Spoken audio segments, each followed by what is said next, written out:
From the Washington Post. Ooh, oh boy. In Trump's orbit, some muse about mandatory military service. Only 1% of the U.S. population serves in the armed forces. Some of the former president's camps say it's time more young adults put some skin in the game. Now, I got to tell you, this is very obviously a ploy. This is politicking, and they're trying to scare young people into voting Democrat. That's the point. The funny thing about it is, a vote for the Democrats is a vote for conscription to go fight in Ukraine, or perhaps to defend the Suez Canal.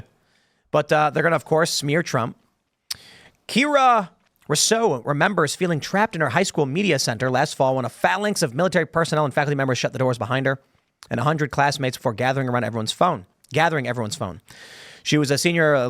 You know what? I'm gonna go ahead. I want to inspect this and just delete everything, because this is what I can't. This is what I hate more than anything in the corporate press.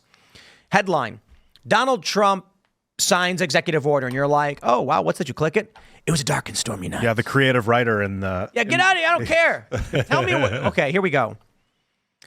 The ASVAB, Armed Services Vocational Aptitude Battery Standardized Test. Don't know, don't care.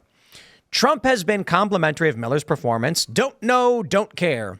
In an interview, Miller said national service requirements should be strongly considered. He described the concept as a common rite of passage. It reinforces the bonds of civility, Miller said. Why wouldn't we give that a try?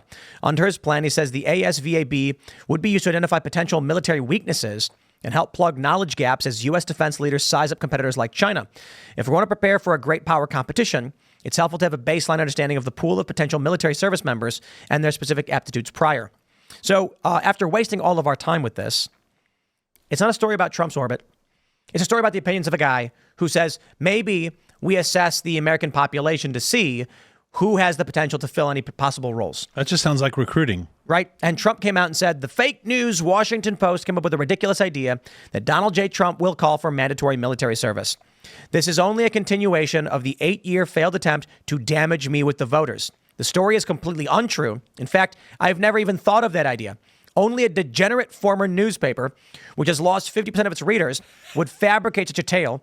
Just another fake story, one of many, made up by the dead Washington compost. There's something funny about when he refers to himself in the third person. Donald J. Trump. When we were at the Libertarian Convention, at one point he just went into referring to himself as a third. Yeah, halfway through his speech, he started going third person. And you go. I was going to say, and you know, I'm thinking of those Washington Post reporters who all gathered and complained that they were being headed by another white cis man, you know, and you wonder, this is the stuff that you guys are putting out that no one is reading, and It's then fake. you wonder why you're dying. Yeah. I'll tell you this. I think what we need in this country is, in order to vote, you got to sign up for selective service. That's it.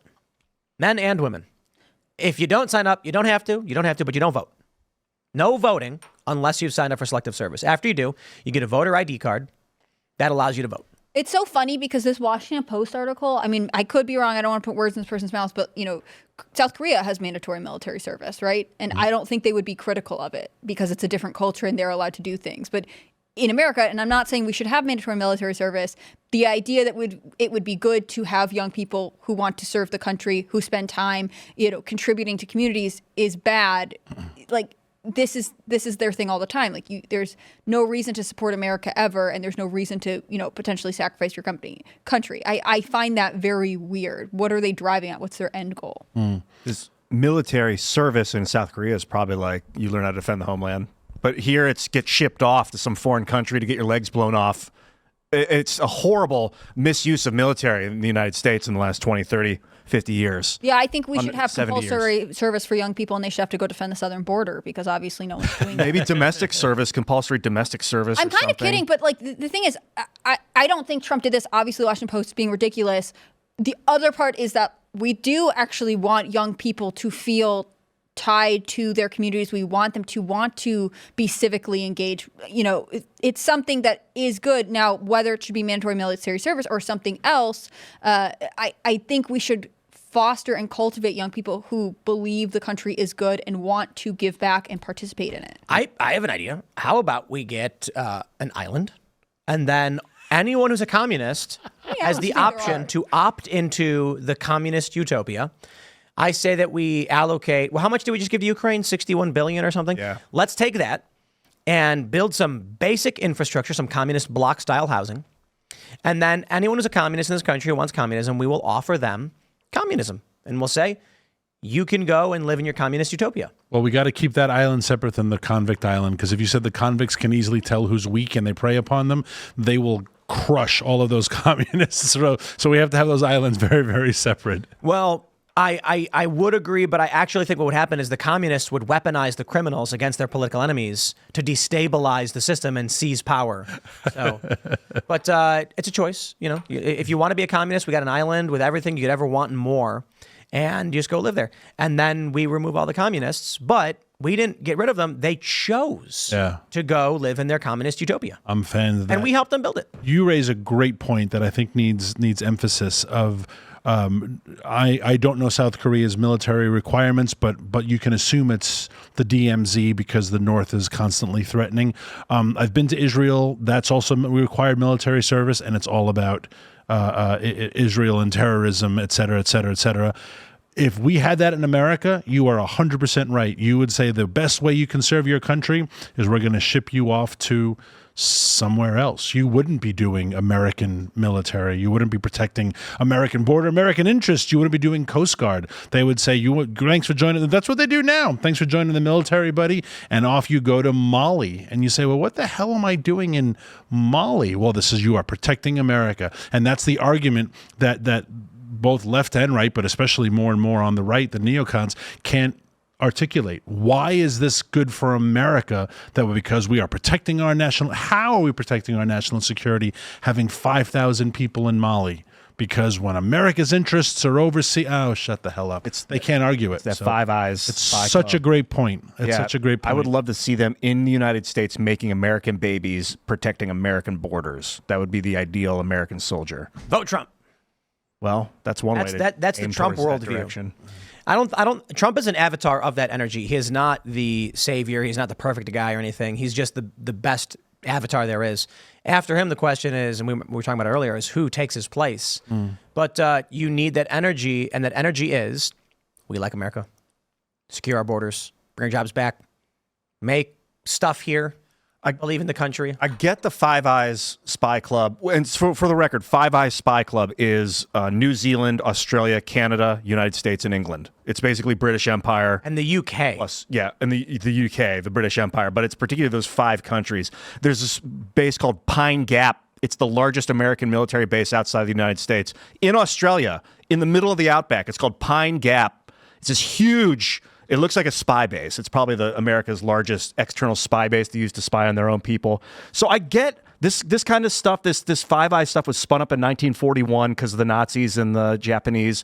We were like, oh crap, we've got to spy on the world because otherwise they're gonna build up their military in secret. So I get this American military predominance, this imperial predominance. But yeah, Pine Gap's nuts, man. I just watched this long documentary about it a week ago. I'd never heard of it before, shockingly. I think a lot of it's underground. So, I mean, I guess I see the argument for American military presence over Earth, but at the same time, defend the borders and enhance the homeland by making babies. I don't want to send our guys off to the Philippines. That was probably a miserable assignment. The Australian outback is 114 degrees and dry, and every spider and snake is trying to kill you. That is probably not a great place to be. I watched a documentary of these guys trying to get into Pine Gap. They drove their car there, and it's like just doing training. You hear gunshots because like perimeter guys are out there just firing weapons. Don't go near because you might get hit. For all I know, they're shooting outward away from the base. Near Pine Gap, there's another, well, I think my mic peaked there. There's another base that has this giant metal rod sticking up into the sky, and any plane that gets near it just falls out of the sky. It's like an EMP denial device. It's this giant tower in like Northwest Australia or somewhere near Pine Gap. It's like an extension of the American military base. Crazy that we're... That sounds like science fiction. I know. It's wild, dude. I want to pull up this tower. I don't even think it has a name. I'll see if I can find it. But don't wait for me because I'm going to be looking for a minute. Is there American imperial? It's not even American imperialism. I'm trying to figure out who's in charge. Is it the emperor himself, Emperor Charles? Or is he just a bitch to the CIA? Probably like the Praetorian Guard of the Romans. They've got to the point where the Roman emperor was so dispensable that the Praetorian Guard took over. They just kill the emperor, put a new one in charge, kill him, put a new one in charge. This is why I'm saying the military-industrial complex doesn't just cease to exist. And if a civil war happens, it just buds off and becomes an independent entity. The operations that are happening in Australia won't cease to exist because the U.S. chain of command is disrupted. They're there in operation getting supplies locally. So what about all the military bases all over the world? Do they just simply cease to function? There's going to be U.S. military personnel. And if there is chaos back at home, they're going to be like, we don't know what our orders are. What are we doing? I asked Alex Jones this. Plan? I was like, what's the difference between the deep state and the shadow government? Because I'd heard about both terms, and this was a couple of years ago. He was like, well, the deep state's the administrative state. The shadow government's in case there's a break in military chain of command. So like nuclear war, power goes out. There is apparently a government underneath the government that's ready to rock and roll and probably would take control of all these military bases, maybe govern from underground. And it sets up shop not far from here.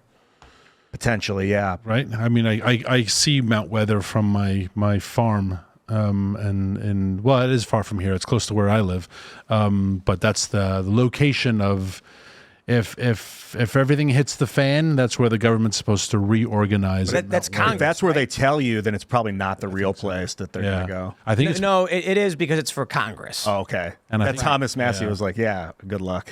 Right. There's also Raven Rock. we all joke that like if something happens, we just have to get to Mount Weather and we'll be safe. But I don't think they'll let us in. Maybe. They'll let you in with your beautiful face. You just have to act like you're a congressman or a staffer. They're not going to be doing head counts, so you just got to walk with purpose. They're going to give you RFID cards, and they're just going to be standing outside being like, door opens when you can open it. They are. think You're you going could to walk still up and be run like, it, oh, I lost my bro. key card. And they'll be like, sorry, good luck. Yeah. But yeah, there's Mount Weather and there's Raven Rock. And I think, isn't there another one? close by.